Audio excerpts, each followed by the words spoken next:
wish you know every day. Wish if we live, we could speak good about where you live, but we can't fool with something. Yes, sir. Yes, sir. All right, brothers, we are live at Studio 29 with the Hour of Power, hosted by our good brother Dominic Chapman, with our Fatherhood discussion panel. Could everyone introduce themselves? Starting with our brother here. Fredo, 30. I'll be 37 this year. Been here in New York about 32 years. Love the town. Love what Dominic's doing with the place. Pretty dope. Hopefully it goes forward and proceeds the best way. Okay, and you are a father? Yeah, I'm a father of 4. Okay. Yeah, I got 2 boys and 2 girls. 2 about to be 16 right now. One just turned 12 and the other one turned 5. Alrighty. And next we have our good brother, Minister Lavelle Muhammad out of Harrisburg, Pennsylvania. Muhammad Indeed. Mosque number 94. Yes, I am a member of the Nation of Islam as well as a father. Been under the direction of the Honorable Minister Louis Farrakhan since the Million Man March 1995. And I've been blessed to reproduce myself through my son, who's also participating on the panel. So he has no choice but to say all positive things about his father, brother. And just welcome the opportunity to talk about fathers. In particular, it's Father's Day, and it's a touchy situation right now, and I think that it deserves a lot of attention. Indeed. And for those who are tuning in Facebook Live, if you can hit the share button and hit watch party, that will bring more viewers in to this much needed discussion. So those tuning in Facebook Live, if you can hit the share button and watch party, that will bring more viewers into this much needed discussion. Brother Jonathan, can you introduce yourself? My name is Jonathan Barnes, I'm 39. I've been living in New York for about 14 years. I'm involved in the community in different ways. I run a site, a learning platform called Pay Education, which teach people how to teach themselves. So that's what I do. I have one daughter, she's 10. No doubt. And our young brother on the end there, can you introduce yourself? Yes, my name is Youngest Roy brother Williams. in here. Mm-hmm. My name is Roy Williams. I'm 70-year-old. I'm from Philadelphia. I'm a member of Pine Grove Baptist Church in the Logan community. I'm a father of 7 kids. Wow. Okay. That's me. Alrighty. And our young brothers here, you want to introduce yourself, brother? Yes, my name is Aon, Robert Aon X, originally from York, PA. Father of the Most Honorable Elijah Muhammad, Honorable Minister Louis Farrakhan. Mm-hmm. Study group Mosque number 94. Alright. And are you a father yet? No, as Okay. of right now, I'm not a father. Well, it's so many ways to define that. If you're furthering someone in life, you are a father. So before we get into our discussion, I want to, distinguish those definitions of father and dad. A dad just lays down with someone and brings about, a life, but a father takes someone further in life, educationally, spiritually, emotionally, and physically. So there's a difference between a father and a dad. So, and the root word of father is further, someone that can take you further in life. So you don't have to, just have a child physically to be a father. So someone can have a child physically and not be a father, but be a dad. So it's a difference. So, and last but not least, you already introduced, young brother, but you can introduce yourself. My name is Shadi Muhammad, from Harrisburg, PA, 20 years old, and my father's right here. Right, he already. Careful what you say. And a brother just came to the discussion, moving the seat there. Can you introduce yourself, brother? Hey, my name is Mabusha. Mabusha, aka Punch. Okay. Nice. And we've met before. And you're a father, correct? Yes, I am. Yes, indeed.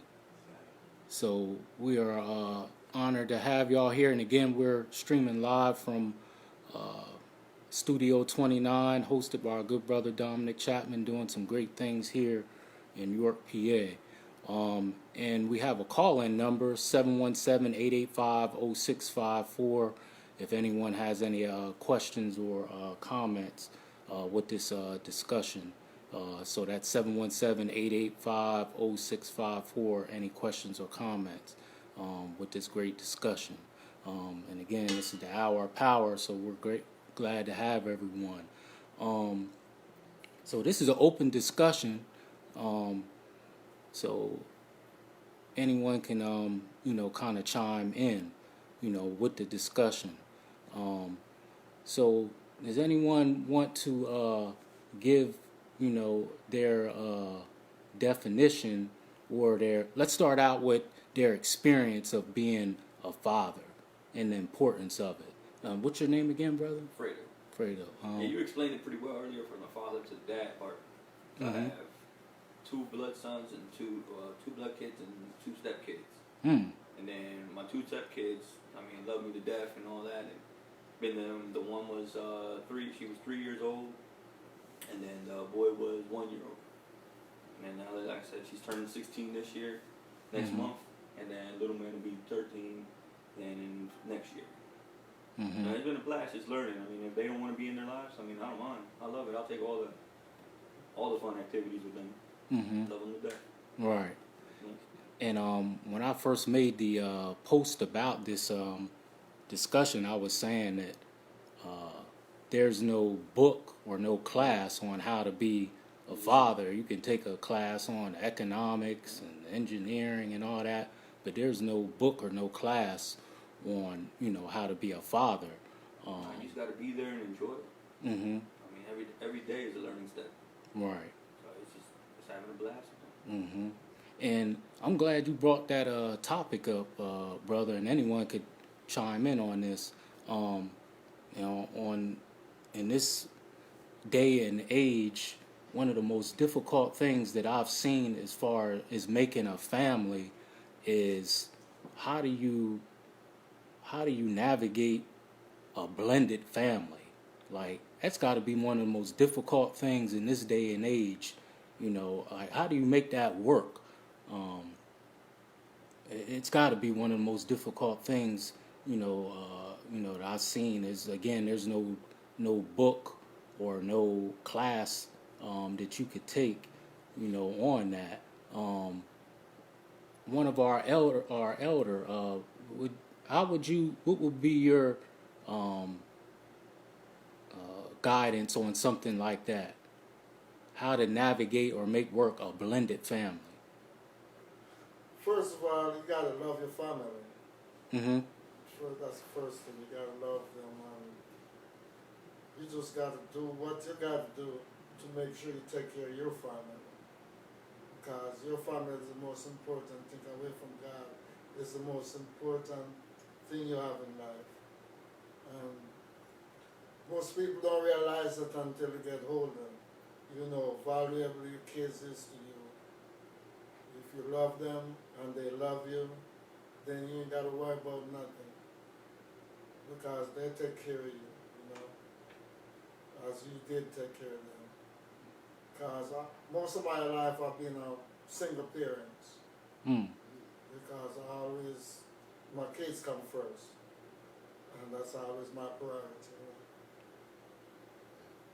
Okay.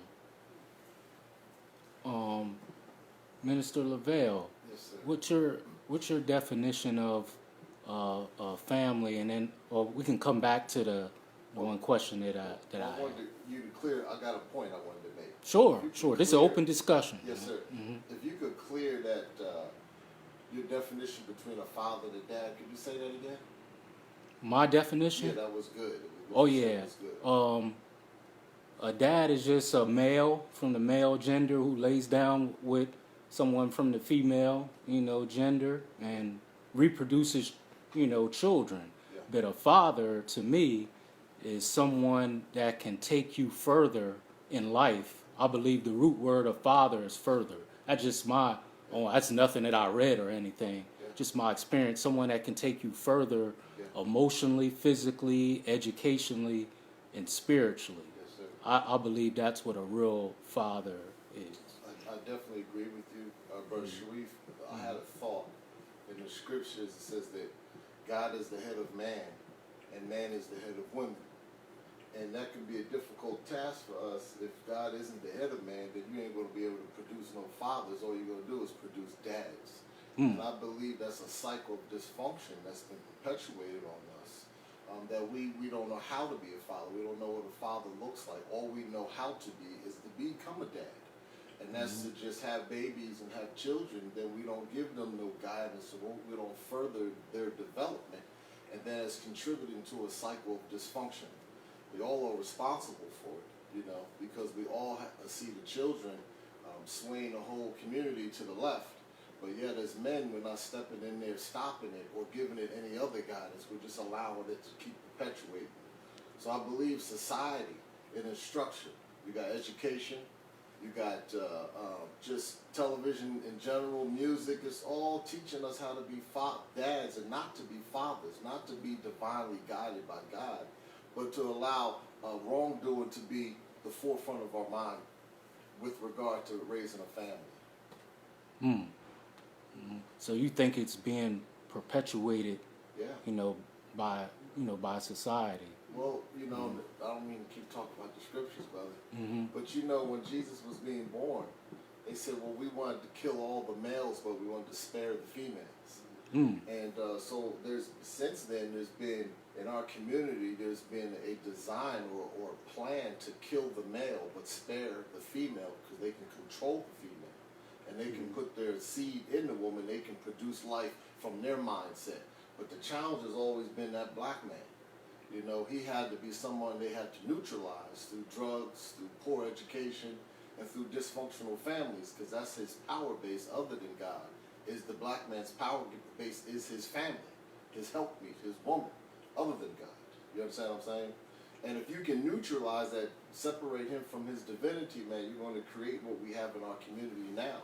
Just men who are just not obedient to God, but not also rejecting their family responsibilities as being a father, not a dad. But we use that word so interchangeably so much, like, I guess it's just regular English vernacular, hey, dad, but, very rare. I just don't hear that word, and especially explained like that too much, defining and separating what's the real definition in the role of it. Anyone else have any feedback on that? Brother Jonathan. I've noticed that distractions are a big issue.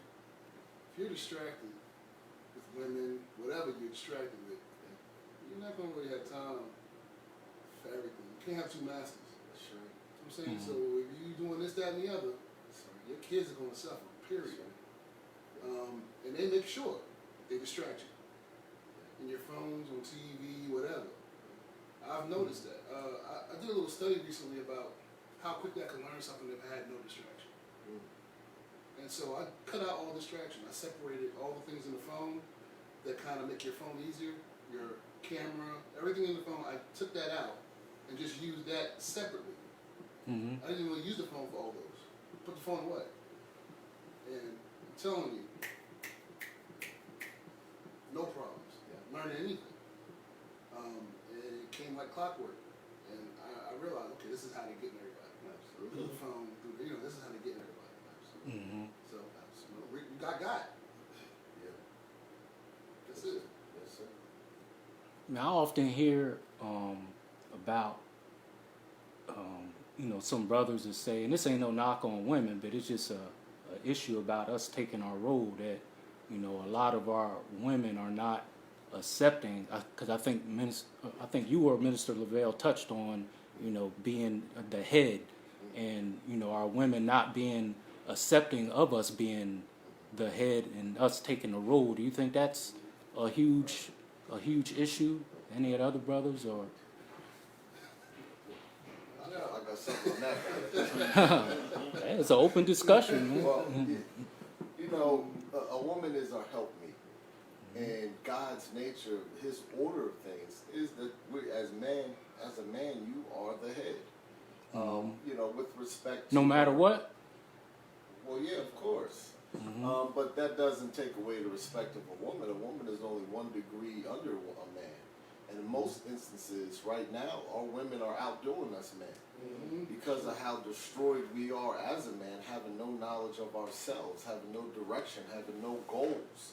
And in most cases, we're just wandering around in the home while she's cooking, she's cleaning, she's working, she's bringing in the money, and she's really taking away from our role. So she has every right and justification to say, hey, hold on, you ain't being a man, so I'm going to go out there and do it myself.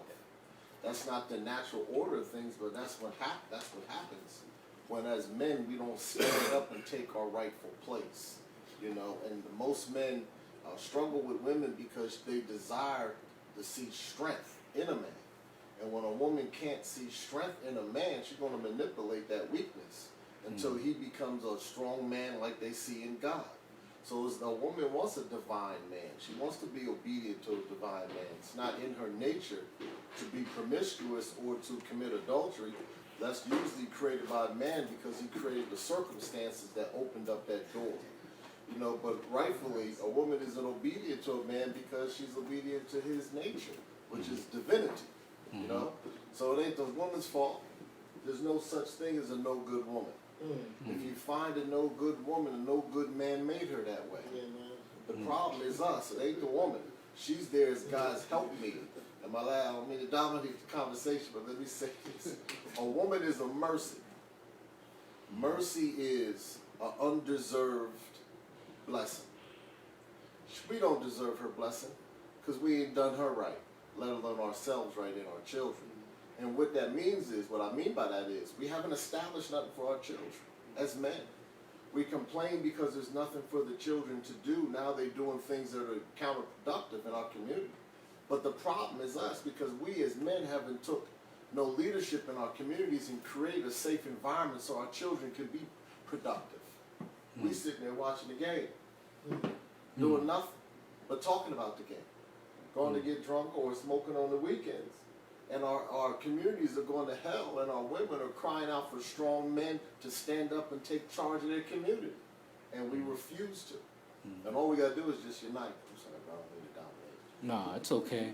A sister that's and those who are listening in, if you can hit the share button and hit watch party for those who are watching Facebook Live, hit share button and watch party. What that does is bring more viewers in to this much needed discussion. Brother Dominic, a sister had a comment, correct? She got a few comments on here. Sister Taka Khan Sweeney, first comment, talking about men, many are spiritually lost at no fault of their own. However, that's no excuse. Men have to pause and focus on what's truly important. Then she follows up, we need strong men, mentally, physically, emotionally, and spiritually to guide women. I ain't done yet. He's right, we want to be obedient to men, but we cannot follow foolishness. That's his sister speaking. That's the truth. Can't follow foolishness. Yeah, that's deep. And did any of the brothers want to follow up on what Minister Lavelle said before I didn't want to follow up, but I want to just go back to one of the questions that you posed in terms of us dealing with blended families in this time and age, especially as black males and Latino males, and we know what goes on with the system in the community and how we've been, our men, the black men, has been decimated in terms of our community. Right. So when we're talking about the question that you posed, my suggestion is going back to the concept of collectivism. Raising our kids as a collective. Like coming up, when I was coming up, it was it was really calming because we adapted to the motherland concept of raising children where it was a village, where we had mamas, people we call Mama so-and-so, Mama Asantua, Baba Jahuti, Baba G2. So we had multiple fathers in our community, and I think we got to go back to that. You know what I'm saying? Just because we're taught to be a father is a person that can give life physically as well as mentally. And that's what I think is missing in our community. So going back to your question, the answer that in the blended family, I think that's the way we have to approach it at this particular time. You know, like everybody, like the intermarriages, and then sometimes us adopting other kids, whether it's legally or whether it be spiritually. And that's something I was always taught. Like, if you're not doing something, if whatever happens with you and the mother, and you can't see that child, you adopt another child, spiritually. You see that person in the street, you're going to go ahead and adopt them, make sure, you're going to make sure Raheem, Carlos is all right. You know, that's your job. Until you can, you and your wife or ex-wife can mend the broken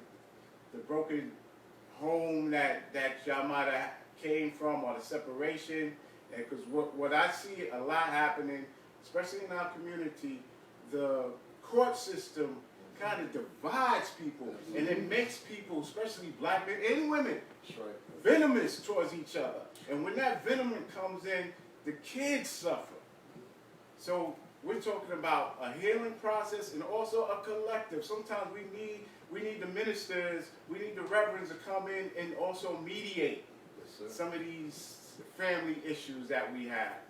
You know, so but just going back to the blended family, we gotta raise them as a collective. Okay. Is anyone else have any feedback on that topic? Because it's a huge issue, you know, that I see, and I've not seen too many people come up with any, you know, solution. Like, hey, that's not my dad, and that, you know, you got that disrespect, and then, you know, they're angry because their father or, you know, their dad is not there, and then this other man comes in, and then sometimes the women aren't checking out these men, and then that causes issues, huge issues, psychological issues, especially with me being a therapist, and then we wonder why we have so many damaged children, because these strange men are coming in and not being checked out. So that's why I asked the question, like, how do we navigate this thing with blended families? Because there's so many levels and layers to it. Well, I know as a father, any man is around my daughter, I want to meet him. I like to talk. You know what I'm saying? I like to see what he's about. He needs to know, this is the most important thing to me. So, know that. And then a lot of guys are not getting checked. You know, the community used to check dudes. Yeah. Mm-hmm. You couldn't just come in and do whatever you want. Because, you know, something might happen to you. Collective, bro. Yeah. Something might happen to you. Collective. You know what I'm saying? Like, you couldn't just do that. I'm glad you said that, brother, because I don't think we're following the protocol. I think from my observation, the brothers, they are more concerned about who's laying up with who I used to lay up with, and then the damage gets done. You ain't even checking this dude out. He been around your children several weeks or several months, and you should have a sit down. You should be mature enough to sit down and talk with, you know, who is around my children. I don't think that's happening, and then we're backtracking, and something happened. You think brothers should be mature enough to sit down and say, hey, you know, it didn't work out with, you know, my former, you know, whoever, but you're around my children. We need to sit down and talk. You think that should be a process that happens, or? It has to. No doubt. Number one, a lot of guys get away, you know, not just guys, people get away with murder because they've been allowed to get away with murder. They do things because the people let them do things. No, man. If you're, real dudes stand up. A lot of these other guys ain't gonna be able to exist around real guys. Right? Ain't gonna work. Right. Period. That's it. You know what I'm saying? So you can't exist in the same place at the same time. That's where the community would come in if we would just work together. It would seem to me if two men that are sane, you got to be sane-minded. You know what I mean? If someone's not sane-minded around their children, it's really not much to talk about. But how can you control that if the women have the children? So. Say, how can you control it? Yeah, how can you control who's coming around your children if she's with someone who's not sane-minded?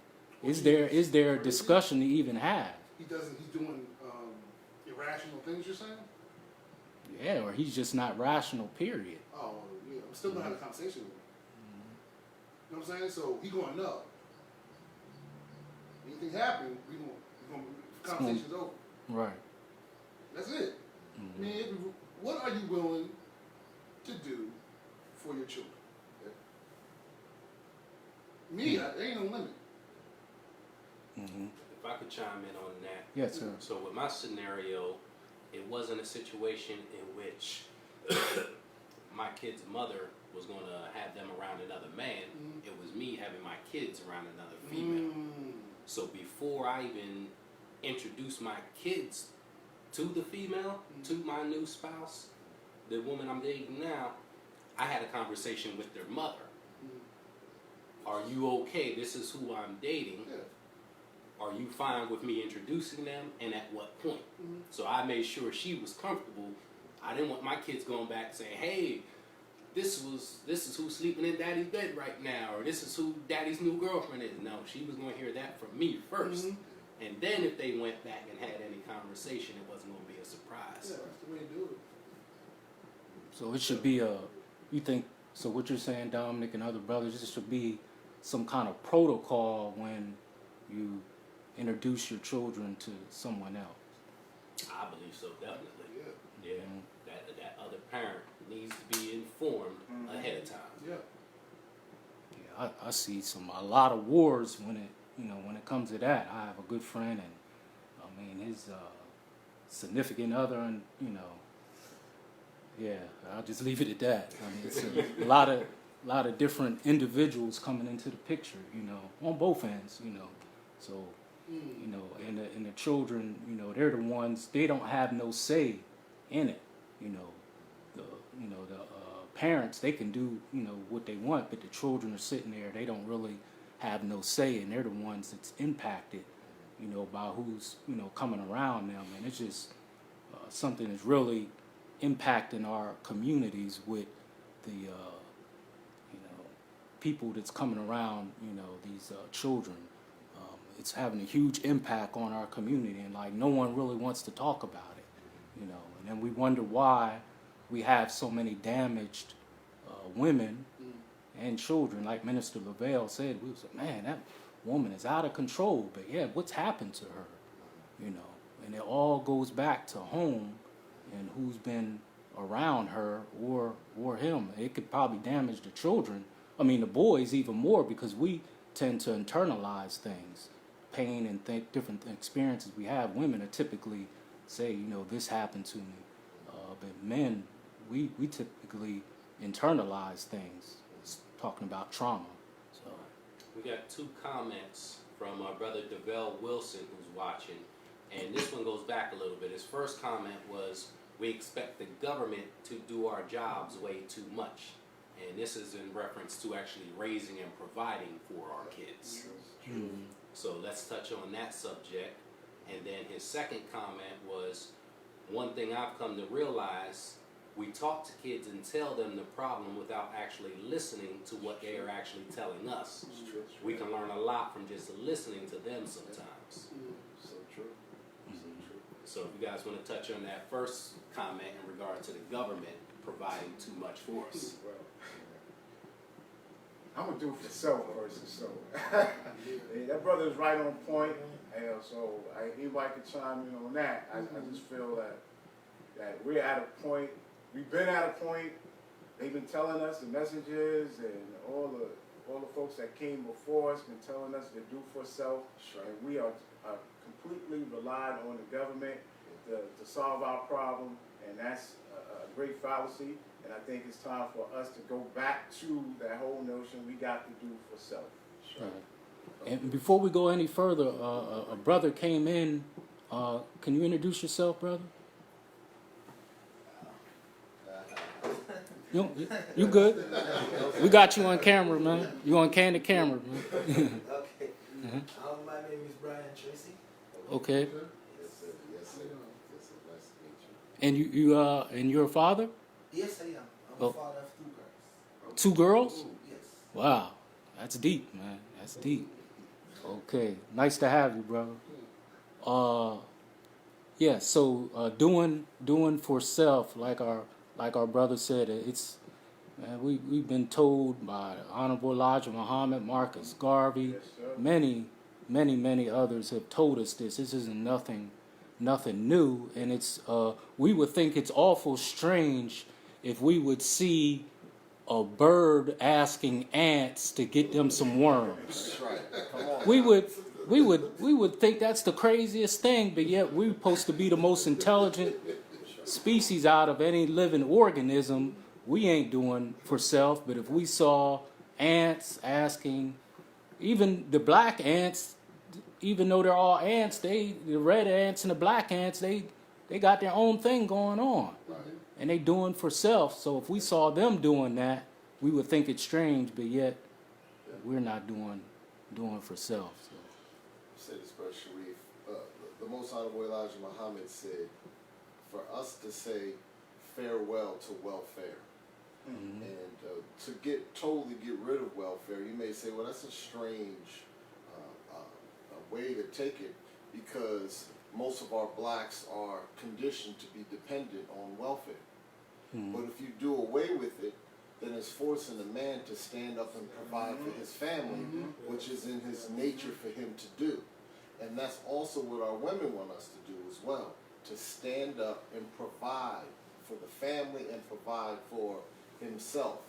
And to do for self is the way to do that. And that's what it was wise for the Most Honorable Elijah Muhammad to bring that to our attention, to encourage us to do that. Because here we are now, the most important time. See, Pharaoh has let us go, but we didn't let Pharaoh go. See, we still want to be with our open enemy. He don't want us no more. He tells us that every day. He shows us that every day, kicking us out of our jobs. Many of us are homeless and looking for good jobs. Well, it's a great opportunity now to tap into our divinity and to do for selves. We'll find a lot more peace, and we'll find more substance, more finances, more stability, and some self-esteem as well as being a father, because we have our own. See, we have a lot of things, but we don't have our unity, and we don't have our own. Once you establish your own, you're an independent man. Now you are a threat. So the enemy wants us to continue to be dependent on him. And our women are dependent on him, and that's causing a riffraff between us and them. And I'll say one more thing. Yes, sir. When I was thinking about a comment that was made earlier, a thought came to me how our experiences in slavery, where they would take the strongest and the biggest slave that they possibly could find, and they would bring all the slaves together, and they would beat that slave down in front of the women and the children and the other male slaves. Well, when the women saw the big, strong slave getting beat down, they put fear in their child. They didn't want their child to experience the pain and the suffering that the big slave experienced. It was conditioning the mind to teach fear in all of our cultures. So now you have children who are being raised in single families with their women, but the men absent of it. And the women are downgrading the fathers. But the women, the children are listening to it. Then they see themselves as an adult. Then they go to elementary school or middle schools. Now they're challenging teachers. And they're causing a lot of disruptive behaviors in the classroom because they see themselves as an adult. Because at home, they are the man to replace the man. And the women is feeding them like they're the man as well. So they struggle with respect for authority when it comes to teachers. That's another aspect of why the enemy wants us to continue to have these dysfunctional single families, because he can control. And that's another way he's controlling us. Mm-hmm. Yeah, I'm glad you said that, Minister Lavelle, and it kind of connects back to what our sister said. Was that Sister Taka? Yep. Yeah, she had said that she don't mind being led, but it just can't be by foolishness. Absolutely. But that's kind of the narrative in our community, that black women don't want to be led, and she just wants to run, everything. So I'm glad you made that comment, and that she said she don't mind being led. It just has to be by someone that isn't. It can't be by foolishness. So do y'all see? Was that kind of the idea that you had coming up, that black women just want to run everything, and she wants to be the head of the household? Well, that's just Do you think that's the narrative, or that's I think they were forced into that too often. forced into it? Yeah, That's right. and I She speak gonna from my try own you. situation. Yeah. What do you mean by that, Dom? You take my situation and how I was raised. Okay, so I was the third of 3 kids. I was born after my mother was divorced. So now she's raising the first 2 by herself, and then I come along. My father lived less than 2 miles from me. I saw him maybe once every 3-4 years, and he was doing very well for himself. So my mother was forced to raise 3 kids on her own. Strength. Yeah, with the men, not too far off. Yeah. Right here locally, like I said. Okay, there we go. We on. Yep, we back on. All right. Alright, so like I was saying, she was forced to raise 3 kids on her own. So as a result, my mother was working 12 to 16 hours a day at Caterpillar. When I was in elementary school, only time I saw my mother was on the weekends. Because when I got home from school, she was off to work. Weekends, only time I actually saw my mother was when I got to middle school. She switched to first shift so she can go to my sister's basketball games. That's when I actually got to see my mother. Father was not involved, had no reason not to be involved, just chose not to. Right. Luckily, I grew up on a block which was rare here in York, Kurtz Avenue. We had 10 houses on that particular block. Out of those 10, and Sharif grew right around the corner from me, 9 of those 10 families were black.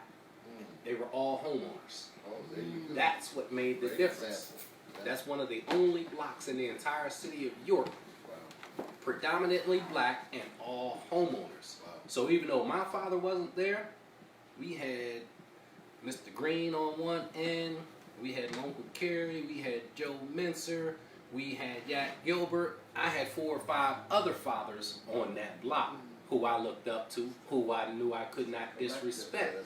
That's that So- collective. Exactly. So one person, actually it wasn't even a father, I had Miss Jennifer Green teach me how to tie my tie. So the entire neighborhood, that's why everybody always thought we were related.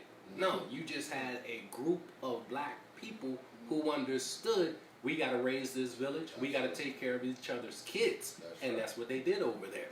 So I was raised by a neighborhood because I had an absent father. That's good, good, great.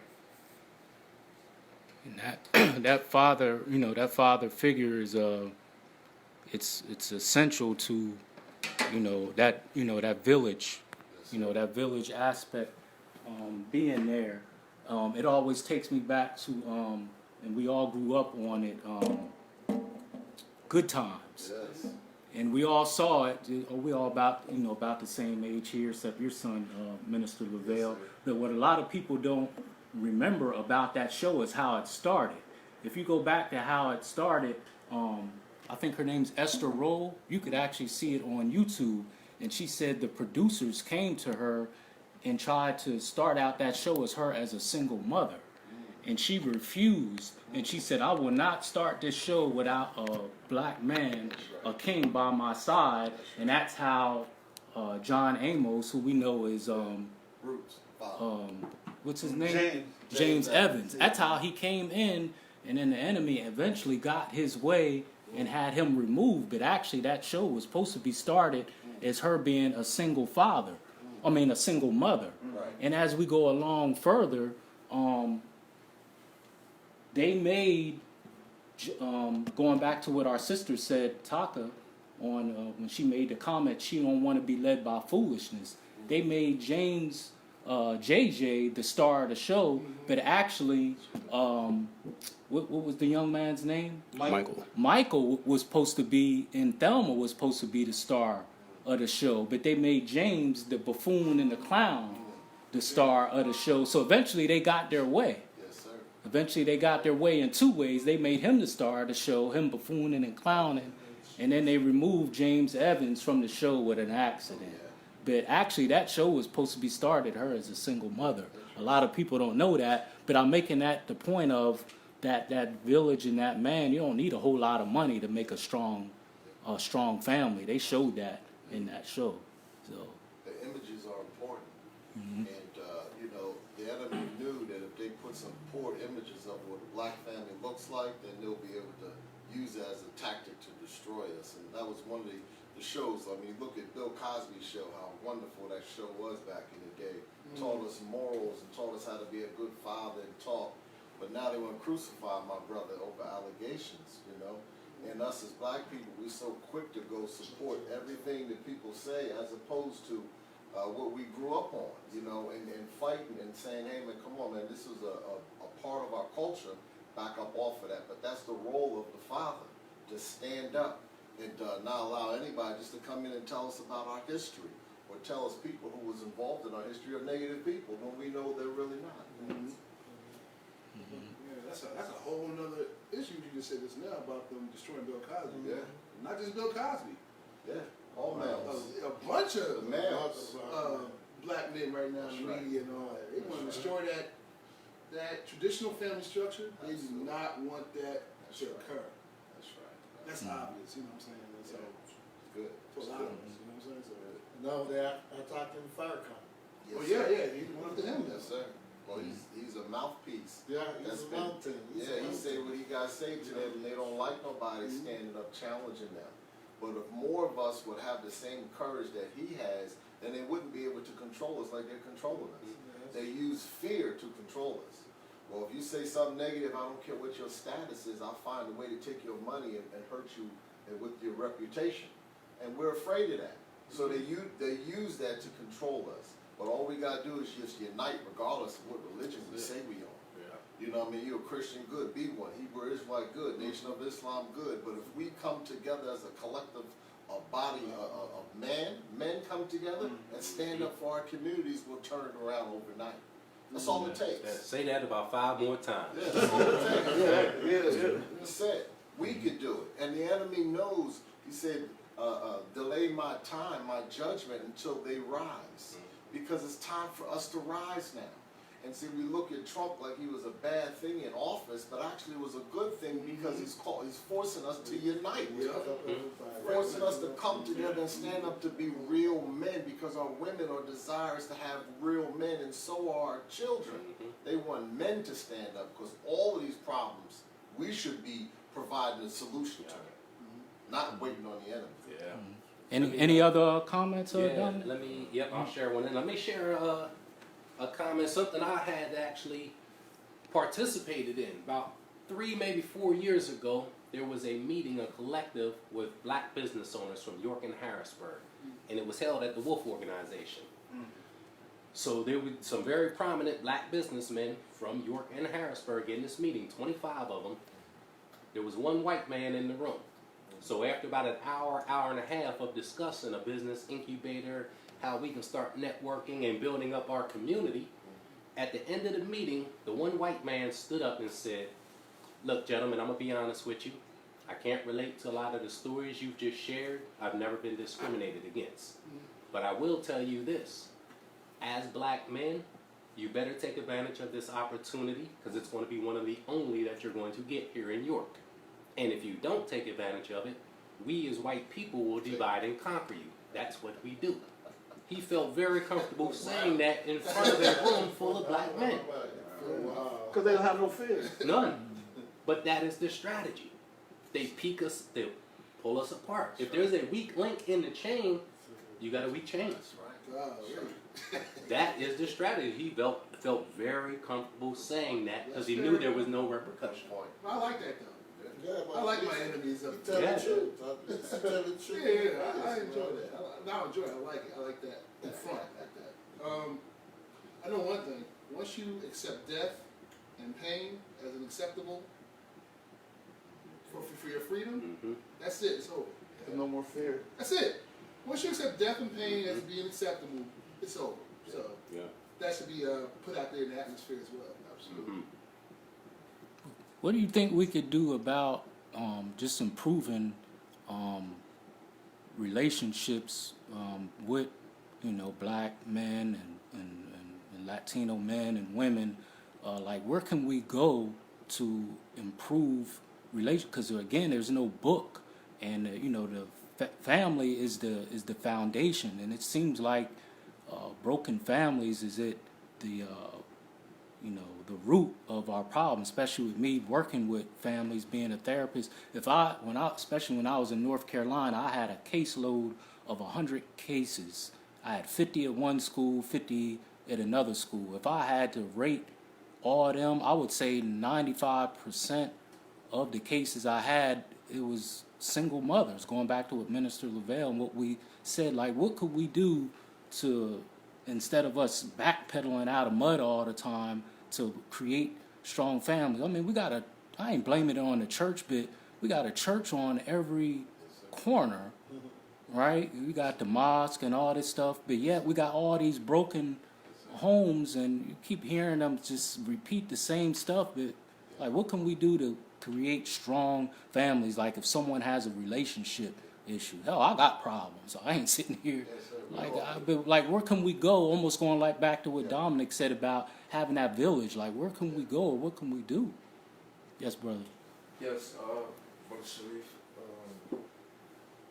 I thank you for having this platform. You was asking, where do we go? And I don't think that there's a specific place that we can go, but I think that we can start within ourselves.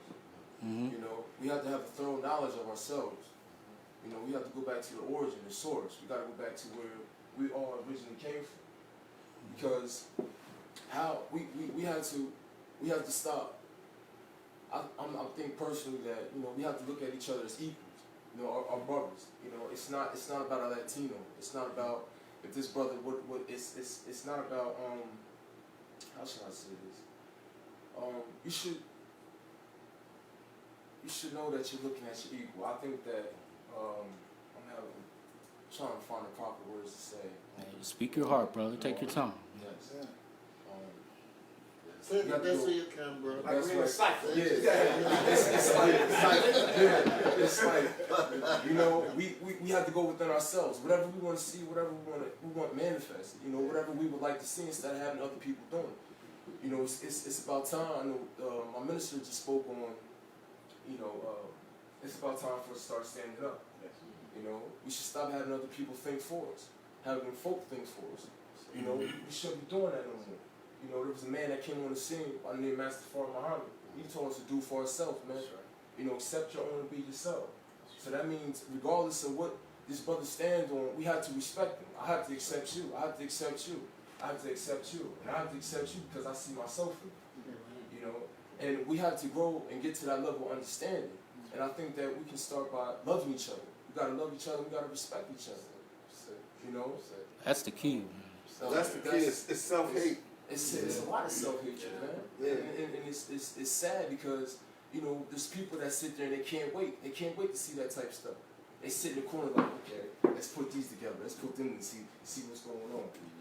And we not having a thorough knowledge of self. We fall into these traps. Yes, sir. And where a lot of things, it becomes sport and play. Sex is now sport and play. It's not valuing the relationship. It's not valuing that. It's not valuing yourself. You're not respecting. How can't you respect yourself? We have to respect ourselves, man. I just wanted to hit on that a little bit. So you Thank understand you. something.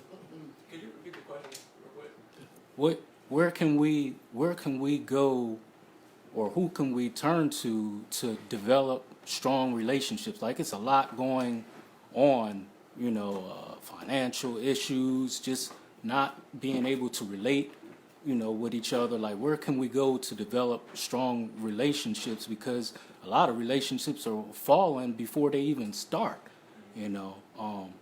so. I believe we can go to God for our own relationships, because once you appoint God first, everything else falls in place. Like the brother was saying, you have to look at yourself. Once you look at yourself, you will find God, because we are His children. So you look at yourself, you see God, you find God, you find a better wife, you find a better wife, and you see God in her, and you see that she's your helpmeet. And like my dad said, we are the men. We are 1 degree above women. And Uh-oh. Be careful. Be careful. Sharp sword. Yeah. 1 degree above women. I don't want to say like we're above, but we're the men in the house. We dictate this, we dictate that. It's like me and my father was watching Lions, and I remember the female lion, they cook for her, they get the food, they cook it, or prepare the food for the male, and the male does nothing. Not nothing, but Nothing. basically nothing. But once somebody comes into his territory, he defends his territory, he defends his family. That's what we are. We defend our family. We protect our family. We got Sister Taka Khan called in. Sister Taka, can you hear me? Yep, make sure I got you on speaker.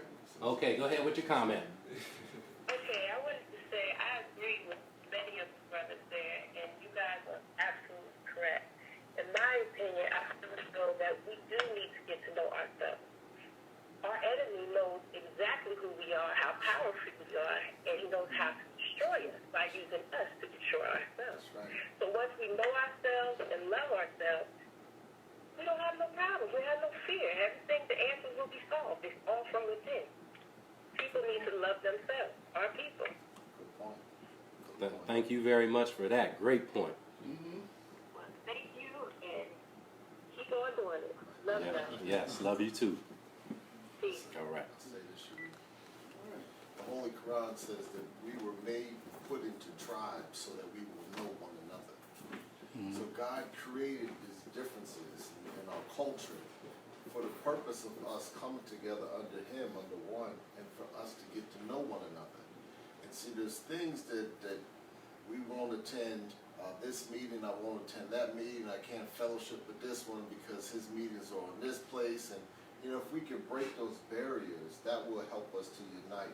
And what I mean is that attend each other's functions, invite each other over and to do different things instead of trying to do it ourselves in the community, sitting on an island by yourself, having desires to fix and make the community a safer place.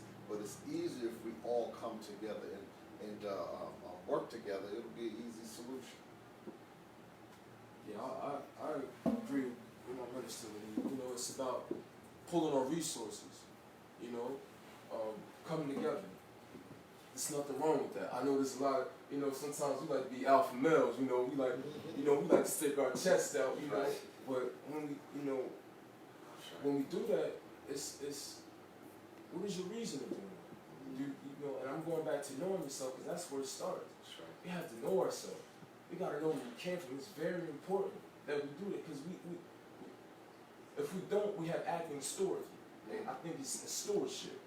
And stewardship is when, it's, okay, so if I have a father, we can look at this, we was talking about the government system, and it could be the education, that could be acting steward to our children. Right. Meaning their parents when we're not available in our absence.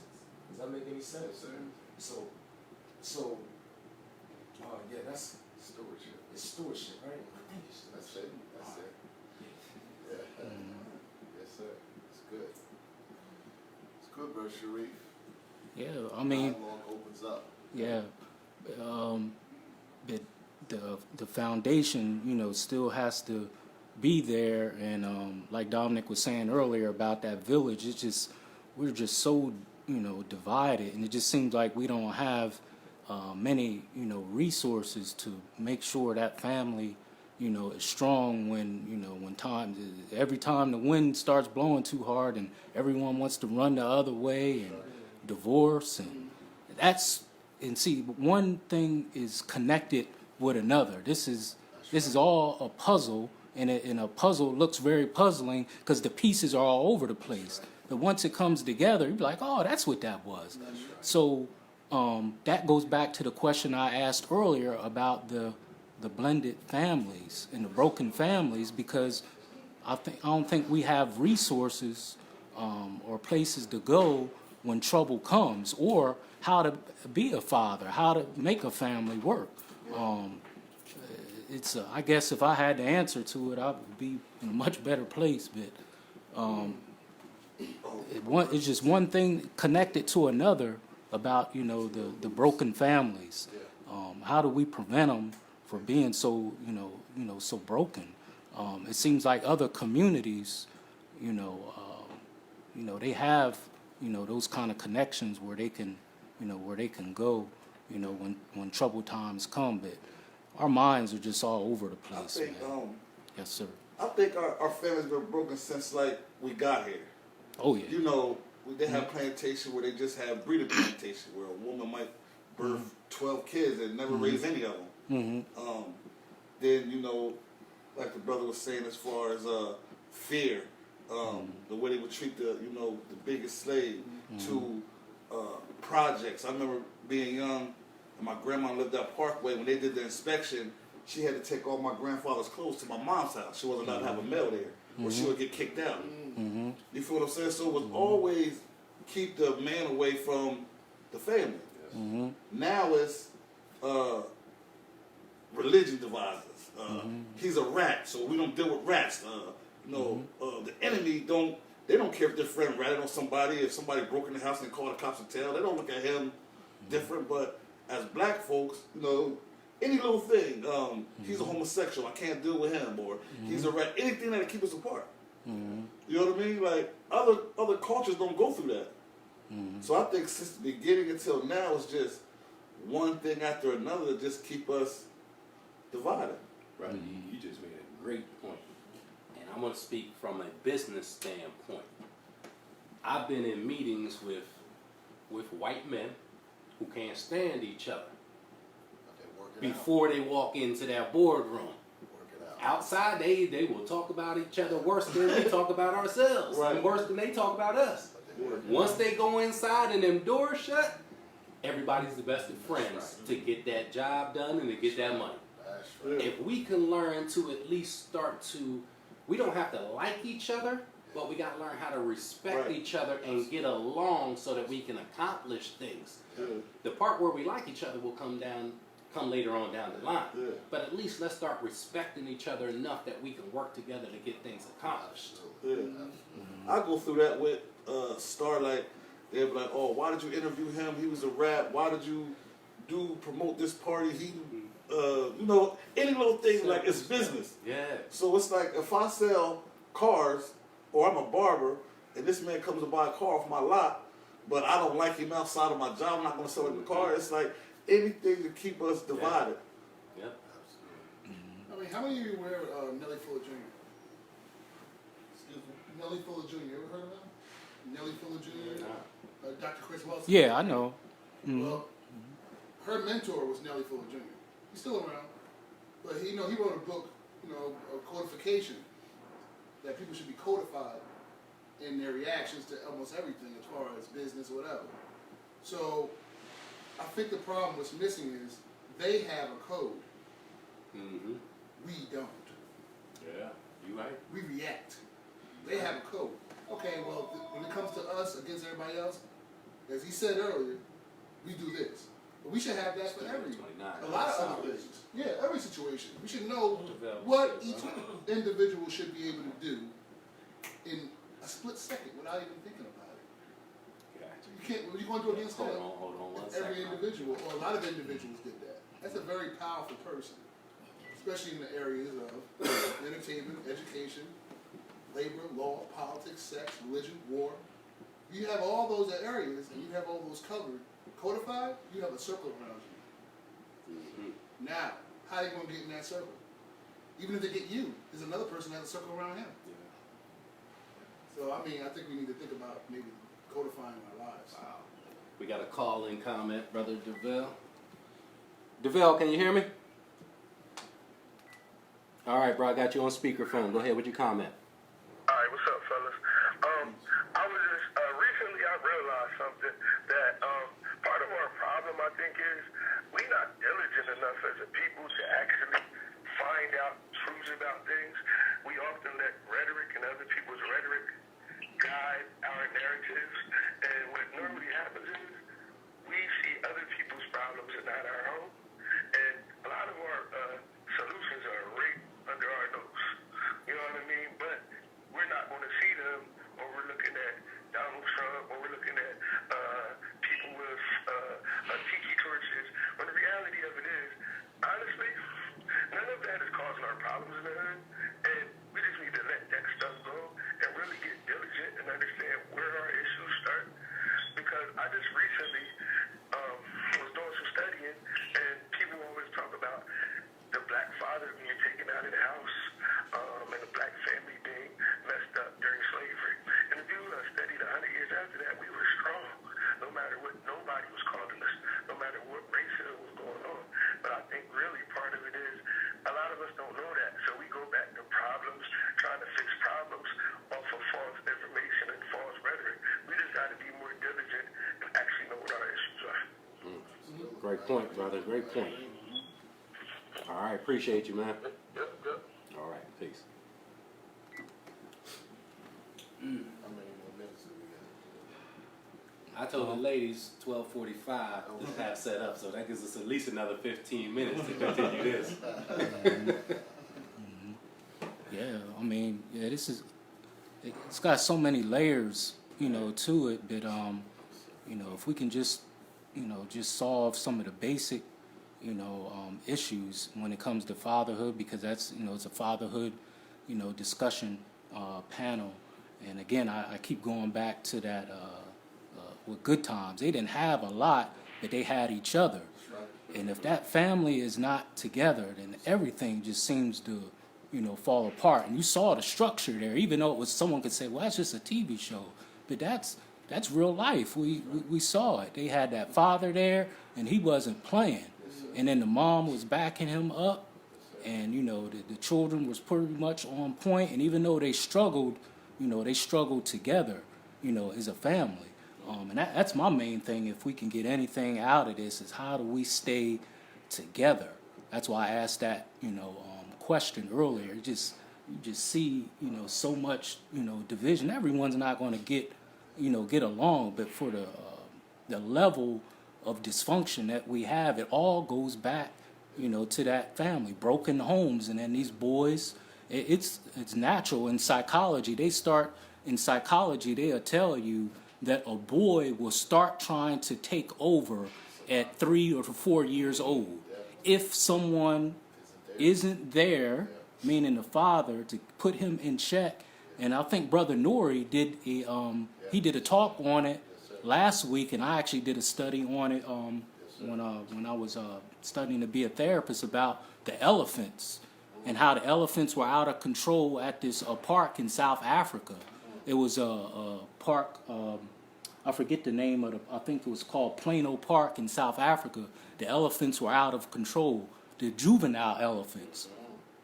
They said, first the scientists said that the park was overpopulated, which I don't know where they get that from. So they moved the juvenile elephants to another park where it was less populated with these juvenile elephants. Within a couple of weeks, other rhinos in the park started coming up killed. And they thought it was outside animals coming in killing them. Here, the elephants that they had brought from the other park was killing them, and they formed a gang. and they actually called one of they said the leader of the gang, they called him Tom. And he formed a gang, but then when they brought them back to the original park with adult supervision, the killing stopped within 2 weeks. And these are elephants. but it's synonymous to our. I said, well, that sounds familiar. No adult supervision. We got all this killing going on because there's not enough men stepping up. You know, going back to what you said earlier, you know, about, you know, the men stepping up and, you know, about the village. And so within 2 weeks, the killing stopped with the elephants. But when there was no adult supervision, said they was off the hook in this other park, and this was in South Africa. But, you know, it just ain't enough men, you know, stepping up. So I don't know how we get there, but it, you know, it needs to be done. You do away with what you don't value. And like what the young brother said earlier, we don't value and respect each other. So it's like yesterday's garbage. We just doing away with each other because we don't respect each other. But DeVell just made a good point. A lot of times the answer is right underneath our nose. So your question a minute ago was, how do we get there? This is the start right here. Us coming together to have this discussion, black men meeting to talk about issues like this on a regular basis, that's where it begins. Not just Father's Day. Nah, not just on Father's Day. One of our issues is, and I consider Latinos black brothers. You know that. But one of our issues is we don't communicate well with each other. So if we can't communicate with each other, we definitely ain't gonna communicate with a female or somebody of another race as well as we should. Or a child. Yeah, especially with a child. Especially with a child. And I'll use my own self as an example. So my 2 older kids, 17 and 13 now, live in Birmingham with their mother because our relationship didn't work out. I see them as often as I can. My son is 13 now, so he's at that age where we gotta have them conversations. For me, it's kind of nervous because no one's ever had the conversation with me. So how do I approach him? Do I act like a friend? Do I act strict about that communication? So there was never any reason for me to feel nervous talking to my son. I was, you know, I'm like you. I didn't have a father growing up. None of my friends. I think Riz is like the only one that grew up with a mom and dad in the house out of maybe like 15 home out of 15 of us. Everybody else was like single mom, grandmom, grandparents, stuff like that. So by me ripping and running the streets when I was younger, I let 2 of my kids just grow up. One is 24, one is 19. Like without me even, I never like woke up with a woman and my kids in the house. You know what I mean? It was always, I got 3 baby moms, I got 3 kids, I got 1 over here, you know, whatever the case may be. So my 15-year-old son, he's getting into trouble a lot. You know what I mean? He came to stay with me about 6 months ago. I don't know how to be a dad. I never had that experience. I never, so I'm winging it. You feel what I'm saying? I'm just like, I can't be his friend because he needs a father. But when I try to be his father, now he don't want to, well, I'm going to go back and stay with my grandmom then. I don't got to, you know what I mean? I don't got to, and they just, so, long story short, he wound up going back to his grandmom's for a little bit. And they never even called me to say, like, well, why did you send him back here? What happened over there? So it's like he can run and dictate, and to go back to what he was saying, the juvenile, like, dictating what's going on. I think that when you're raised without a dad, and you see it like on TV or stuff like that, but it's difference between waking up every day seeing your mom, your dad. Well, your dad said you're grounded, or I never had nothing like that. I don't really want to do it, but your dad said this, or I'm gonna tell you. I never had that fear. Or somebody saying, "Oh, I'm gonna tell your dad. We see you on George Street 1 in the morning." Like, my mom tired from work. My mom doing this, that, and the third. I knew how to manipulate. Hit the streets running. Like, I didn't come from a bad family. I just was able to do what I wanted to do. Because she had too much other stuff going on as far as work and bills. My sister, my little brother, you feel what I'm saying? And it seemed like the cycle was just continuing. Like, I know women now that work, take care of their kids. They got 2 kids that's doing good. That one child that needs attention that's doing bad, she ain't got the strength to keep up with him. She's just praying for him. It goes back to communication, like Dominic said, and now my boys, all they know is me, but I'm still learning because I've started noticing that it's a difference between, you know, fear and respect.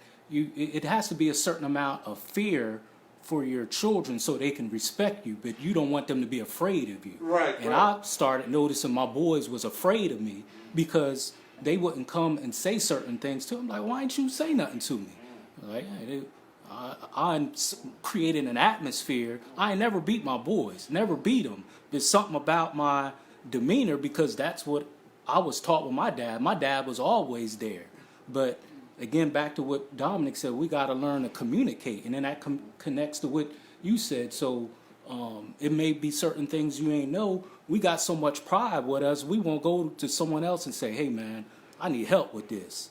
Because we got so puffed up, not saying you, Right, but just in general, we won't communicate and say, hey, I need help. So we just keep doing the same thing. So I started using more affection, you know, with my boys, saying, hey, I love you, you know what I mean, and giving them hugs more so they don't be afraid of me, you know, so I can communicate better with them. So that's something I'm still learning. Like, I don't care if you kill someone, you got to be comfortable enough to be able to come to me and know and speak your mind to me. They was like, I didn't know how you was going to react. So that's something with, you know, black men is our communication, which of course that's going to affect the way we, you know, communicate with our, you know, significant other. We do not communicate well. I've had people be mad at me for 4 and 5 years over something you could have just came and talked to me. Absolutely.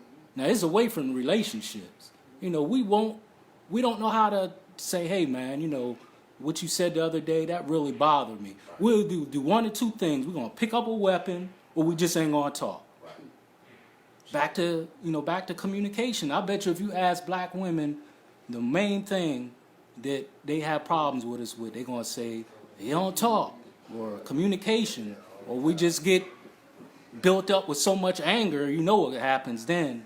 And we can't be putting our hands on the sisters, but it's communication. We will be mad at each other and we won't just say how we feel. I don't know what it is.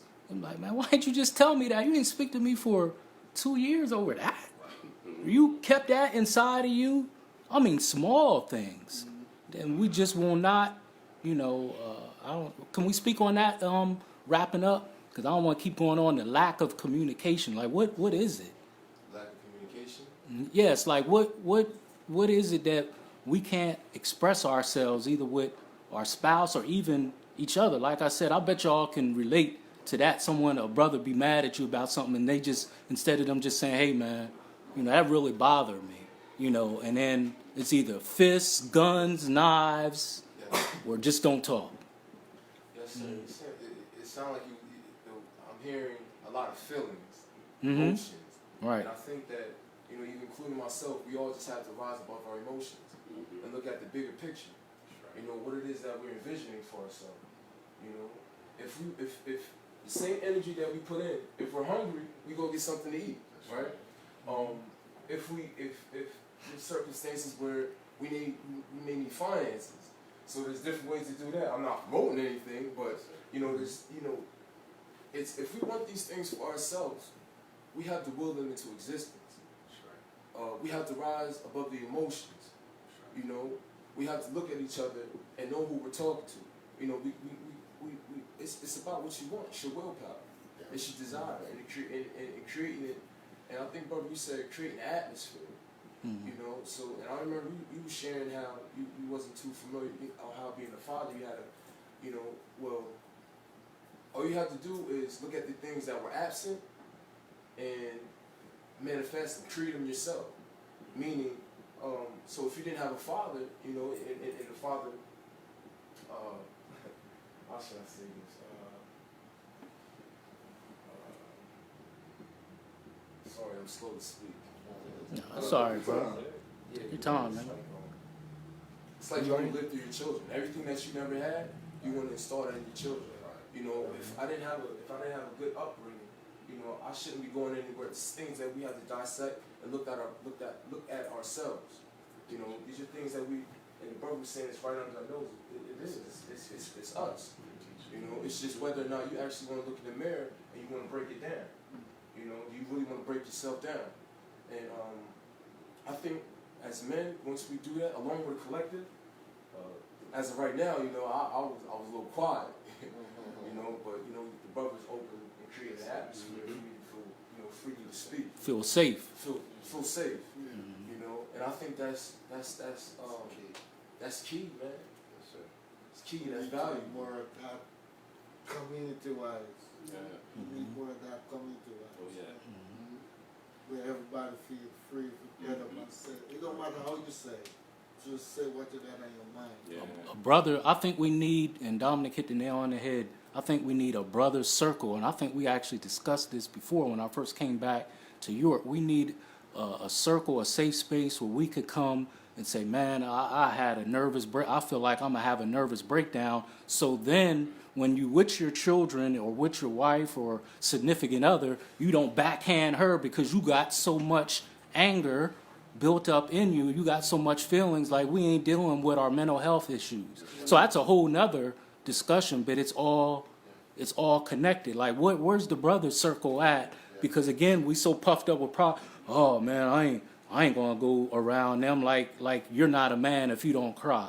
So if that tear don't come down and you don't feel safe, where is that anger going? It's going somewhere. Either you're gonna pick up a weapon and hurt someone, you're gonna backhand your significant it's not gonna be good. So where's the safe space for brothers to come and talk about, their issues? Because we got some mental health issues, but they don't want to talk about it. We don't. That's why I was talking about communication. Yeah. We got to have a place. This is why it's so much anger and the way it's being displayed, because we don't want to talk about our feelings. Like, I'm not a man if I don't cry.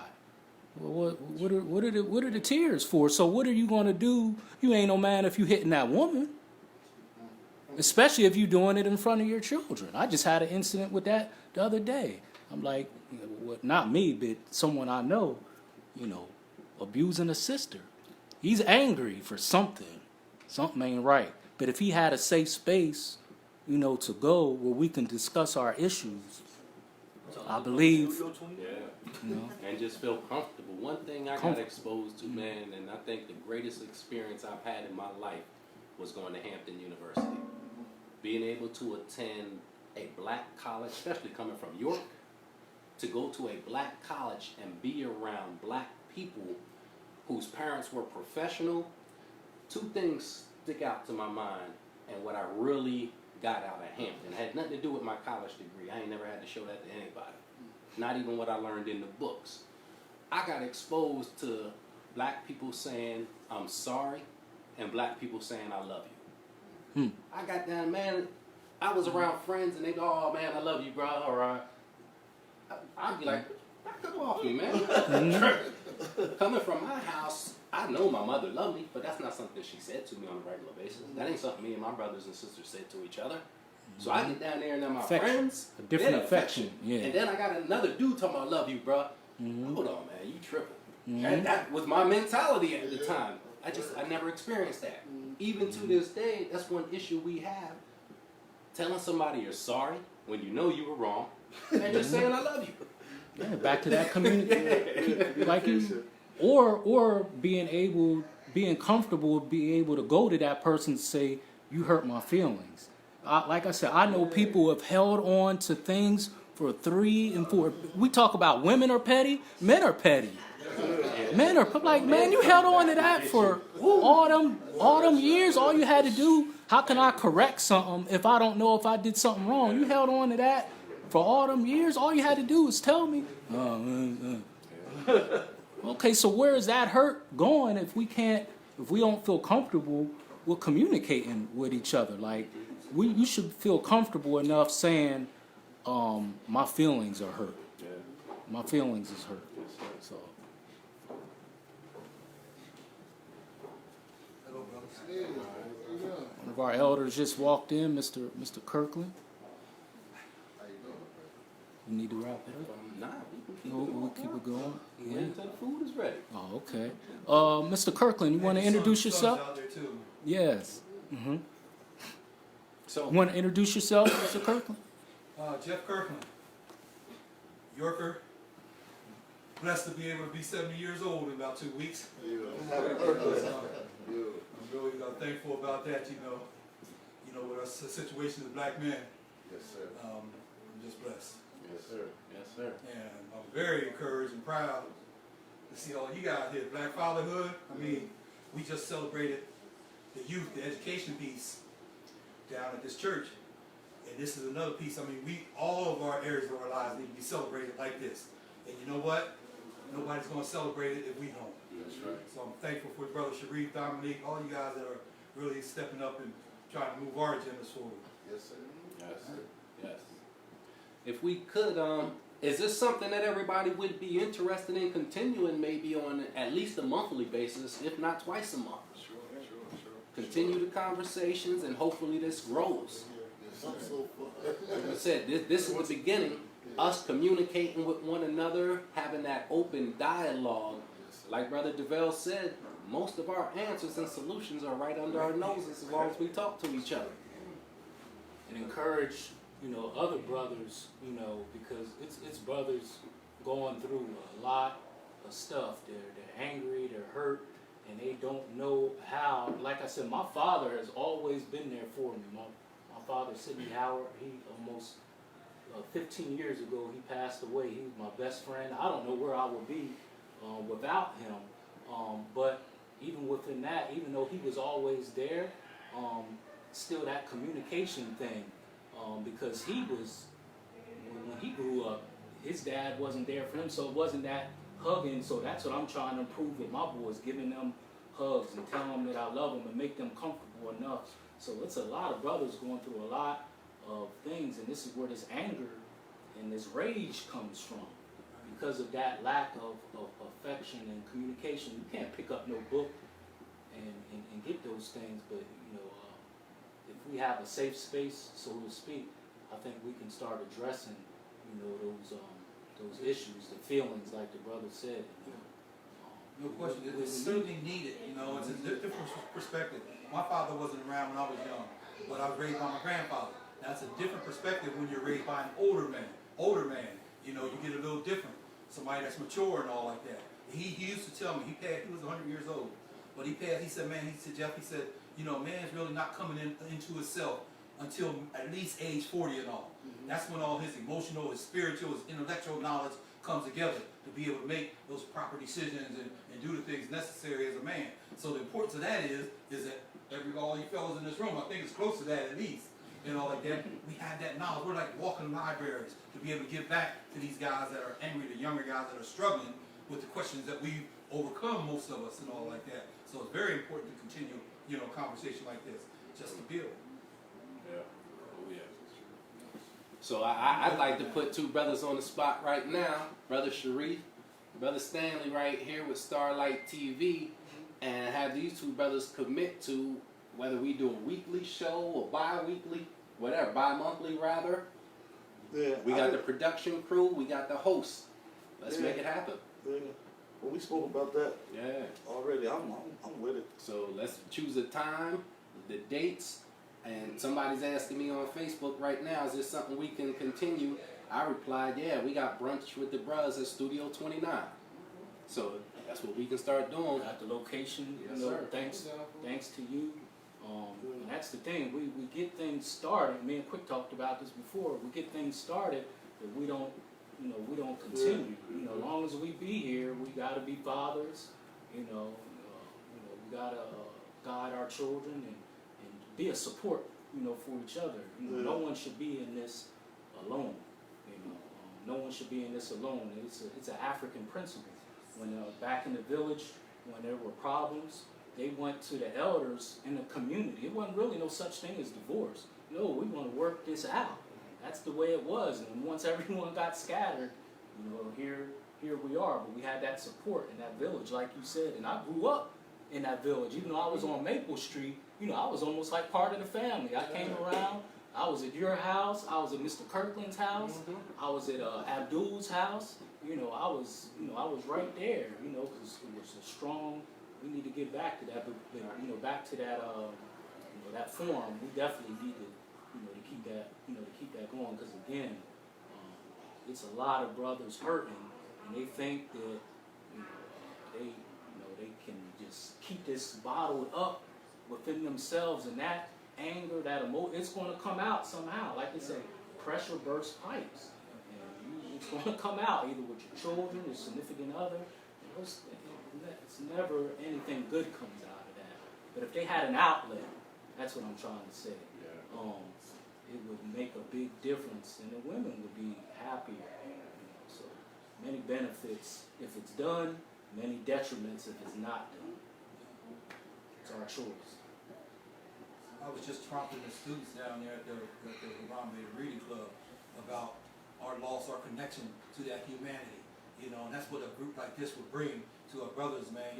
We need to be reconnected to that humanity, that spiritual, connection to the life forces, man. Who this spirit over here, the spirits of the world, is trying to kill us off from that. So we're not connected to that life force there. We can't let that happen. We have to bring it back. I myself, many of us, we talked a lot about, our experiences bringing the guys up, and we sort of lost our way. I got involved in drug business and drug addict and all that type of thing, and lost the way. Instead of propagating to the young people, telling them how things should be, I lost my way in that drug thing and all. Now, it's time to get back with all that. You come back. Actually, that experience even makes you stronger. Do things even better. So we gotta make sure we keep that spiritual connection, that bit of humanity again. I say the enemies of man really want us to lose that and become what Gil Scott said, become part of the nigger factory. America, and we're not niggers. I mean, that's one of the guys says a nigger is a fake black man. We got to get back to being black men. Finishing statements for everyone, even if it's just us doing following up, starting with Quick here. I'm just happy to be here and be around a lot of positive energy. One thing I just want to say that to people that's watching and people in here, don't be afraid. If you see a black child doing something, you might not even know him from a can of paint. Stop him, say something to him. Let him know you love him. Anything like that. Because when I was little, I grew up in the Starlight. That's why I named my company Starlight. But everybody that lived on that block, Mr. and Mrs. K, everybody, just like Dominic said, everybody took up for each other, as far as family-wise. If they see something, they I'm going to tell your mom or this, that, and the third. These kids nowadays don't have that. They don't have, that family neighborhood type thing where the whole neighborhood gets along. You know what I mean? They're killing each other for, sides of town. You know what I mean? Cousins. So I'm just saying, everybody out there, listen, you see somebody, might be your cousin, might be God, tell him you love him, ask him what's going on, how his day was, to see what's on his mind, basically. You'd be surprised what's going through the mind of some of these young kids out here. All right. That's all I have to say. Yes. Finishing statements, brother? Yeah, like I said, I never came from a broken home or nothing like that. My family, pretty much all families, only had grandparents, the only ones that divorced. But other than that, I still see it. I'm into a broken family. I take care of my kids and as possible. I show them I love them. I tell them I love them. And I just keep passing it on. As long as you show them that, you probably will never be broken again. Would you be? This is my first little meeting like this. It's dope. It feels good. It's just all mixed emotions, all good people around. The surroundings just perfect. So I'm down for the next one. That's what I was going to ask you. Would you be interested in spreading the word to a friend that you may think need this kind of support? Yeah, like I said, even flyers and stuff like that. Like Dominic knows, I run my own shop. Okay. Over on Pine and Liberty Court. I do all the mechanics, and I can put them out there, post them, get more people to come. It's just nice, just to sit down and talk and relax and actually get away from the world for a little bit. Just be in yourself. We need to support you. I didn't know that. I didn't know you had so we need to support you. Minister Lavelle. Yes, sir, Brother Sharif. I just want to say just thank you for giving us an opportunity. We're always in communication for us to come down from Harrisburg and fellowship with the brothers. We definitely will be willing to come back and be a part of it, especially if it's a monthly thing or whatever you're choosing to do. I think it's important that we come down and just fellowship and throw these ideas around and solutions and give it to our people.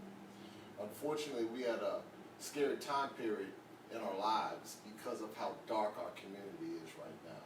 And it seems like, I think you were asking this in your question, or making a statement about how bad it is in our community with regards to the mentality of people, the schools in disarray, our communities in disarray, and the solution, we all trying to find out what that is.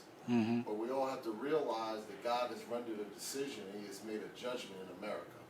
And now he's destroyed America slowly. And there's nothing that we can do about it other than be obedient to him and to find his will and get in tune with his will, because you can look how bad. It's not going to get any worse. It's going to continue to get darker until we as men are the light in the darkness, until we stand up and unite and build a reality which is a safe environment for us. Mm-hmm. When we do that, then we'll be able to change our condition. Scripture says he won't change our condition until we get up and change it. If we want to change, we got to collectively come together. Don't matter if we're from Harrisburg, York, Reading, like I said, don't matter. We all are suffering in our inner cities, and God knows it. Now he's rendered a decision because of the mistreatment that we have received as black men.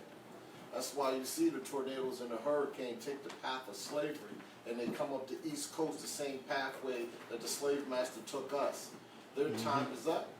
I don't mean to preach, Brother Sharif, but you asked me to close it out, brother. It's time for us to come together. It's time for us to unite. And we don't have time. Time is of the essence.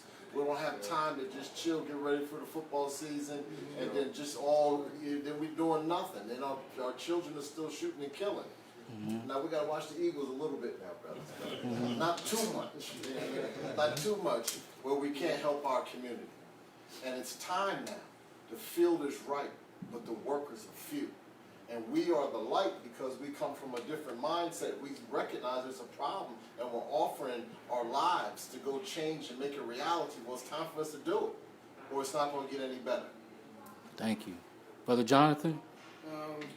Along the same line, God puts seeds around, and they stay in the darkness for a while. Mm-hmm. You don't see what's happening to them. They're growing, and eventually they get past the dirt and they hit the light. That's kind of what's going on. I just hear, from what I've seen, it's starting to happen in some other places too. So, it's hitting the light, and so people are starting to grow and grow, and soon that's going to bear fruit. Yes, sir. Definitely. Yes, sir. Yes. Yes, the youngest man in the room. What you got, brother? Like the Rev said, the harvests are ripe, but the workers are few. Yes, sir. I'm sitting there thinking, like, I got an idea. I would really like to go back in my community and start something like this. Yes, sir. I would really like to join up here while I'm so far away. Yes, sir. So Yes, I sir. would really like to start something like this in my community. Yes, sir. Because a lot of young people lost. Mm-hmm. And we got to bring them back. Mm-hmm. A brother's circle, man. A brother's circle. That's what we need. A brother's circle. Yes, sir, brother. On the end, what you got for us, brother? Oh, man. Well, I just want to commend you, Brother Sharif, Dominic, for having this and the energy that's here. And I wanted just to thank all the brothers that showed up. And I feel like Brother Kirkland said, I feel the energy. I'm committed. So I'm definitely committed. I think it's at a point where, as the minister said, a lot of things are going on in different communities. So we can't separate. It can't be a separation of York, Red Line, Harrisburg, Philly, Newark, Baltimore. It's all going on. So we need brothers to come up, sit down, and create these circles and create a blueprint to run these circles in these different inner cities. So I'm committed. I'm here. Anytime y'all need me, I'm here. And I'm just going to leave you with Dr. Moses Powell. Each one, reach one. Teach one. There you go. Come on now. All right, there you go. There you go. Yes, our brother in the back there. Yeah, I just want to say it's truly a great experience. listening to all the different ideas and thoughts. It's truly inspiring to me, and I truly want to thank everyone who made it possible for us to be here today. And always remember, as Black people, we need to unite as one. Always remember our roots, and things should get better from there. Okay. And our two young brothers, do y'all have finishing statement there? I see the, I mean, I feel it coming up the steps, man. I mean, like almost like electrostatic energy, you know, coming out of this room. And just now, this brief synopsis of where we were, the bits of wisdom that was just dropped in this brief amount of time, this last statement, just proves to me that this is the key and all. It's nothing more powerful than a group of committed Black men. You know, you ever see when Mandela knew what ANC was fighting in South Africa, and you hear the men were chanting the group? It was like an unstoppable force. I'm so proud to be part of this, man. I'm proud of you young guys. I keep telling you guys, you and Dominic, you just saw Dominic over there. He was saying, we were talking about ideas. He said, well, let's write it down. Let's get started. I love that. You know, it's not talker. Let's do what we need to do and all. And we'll solve these issues, brothers. I'm proud to be part of you guys. Two young brothers on the end. Y'all have anything you want to? I like this. It's I think this is the discussion that everybody needs to hear and more people need to participate in, because this it deals with addressing our problems. We can't address the problems if we don't communicate it. Communication is key, and I'm gonna try to bring somebody back, anybody, whoever needs it. We definitely need it, and you know, y'all say have that, you know, a saying in the nation, fishing. So we gotta fish and get these brothers to and ourselves to deal with our, you know, our feelings and emotions. If we don't get anything out of this, if we can just communicate, you know, better with each other and feel comfortable, you know, instead of holding on to, you know, to things and say, hey, brother, that hurt my feelings, instead of holding on for 2 and 3 years, and that's bizarre, man. You know, it's not right. And last but not least, brother. Yes. Yes, Brother Sharif, I humbly appreciate you for inviting everyone here from all walks of life, especially brothers from the Nation of Islam. And you know, sir, I also wanted to leave off saying we have to accept our own. We have to accept each other. The brother sitting on division, we can't have that. You know, we can't have that. A house divided will fall. Right. I mean, we can't have that. We all have to accept our own, man. And we have to be ourselves. We have to be comfortable with ourselves. You know that this is your brother. You know, regardless of what he may have going on, whatever he may look like, whatever he smell like, that doesn't matter. You know, our minister was sitting on the day and time that we're in. You know, it's a day of judgment. You know, I mean, ain't nothing after this. You know, so what side you want to be on? It's straight up, it's straight like that. You know, so you know, like I shared with you, Brother Sharif, thank you for having us. Thank you. Just accept our own and be ourselves. It's not wrong with sharing a little love, have a little respect for each other. You know, that's what we need, man. And we need men. Men. We don't need no little boys. We need some men around here. That's right. You know, because it's a breach of security with our sisters, our communities. We need strong men. And I think the more that we come here collectively, we all, you know, share our thoughts and our ideas, the more stronger we can become. Yes, sir. You know, the more that we can, you know, push this into our communities where they need to be. Set up posts. Yes, sir. Thank you. Thank you, Well, thank you everyone for coming out. We have a brother came kind of at the end here. You want to introduce yourself? Yeah, my name is Anik. I was live. I was viewing the live. My mom is Vendetta. She's a cook downstairs. Oh, yeah. She invited me, but I worked third shift, so I kind of didn't make it. That's okay, bro. But I did catch about an hour of the live, so I just got dressed real quick. We appreciate you, man. Just stay connected. The thing is, this ain't going to be, you know, the last one. You know, God willing. That's what we building towards. We need, you know, to keep this going because it's stuff always going on, and I can't stress it enough. We need to learn to communicate with each other and express our feelings and feel safe, communicating with each other and telling each other how we feel. All that macho stuff. Oh man, I ain't telling you how. Nah, man. You know what I mean? Because it's going to come out the wrong way. Right. We already seeing it. Right. You discard what you don't value, and that's what's going on out here. That's why it's so easy for a brother to pick up a weapon because he don't value himself or someone else. But if you know yourself, like the young brother said here, before you even think about even saying anything harmful, like, man, that's a future doctor there. That's a future architect. I can't do away with that, brother. Hey, let's talk this out. We don't got no conflict resolution skills. Exactly. So this is the Hour of Power with Brother Sharif live from Studio 29. Please share this message for everyone out there viewing, and we're gonna make this thing work. And I'll leave everyone in peace as I came. Assalamu alaikum.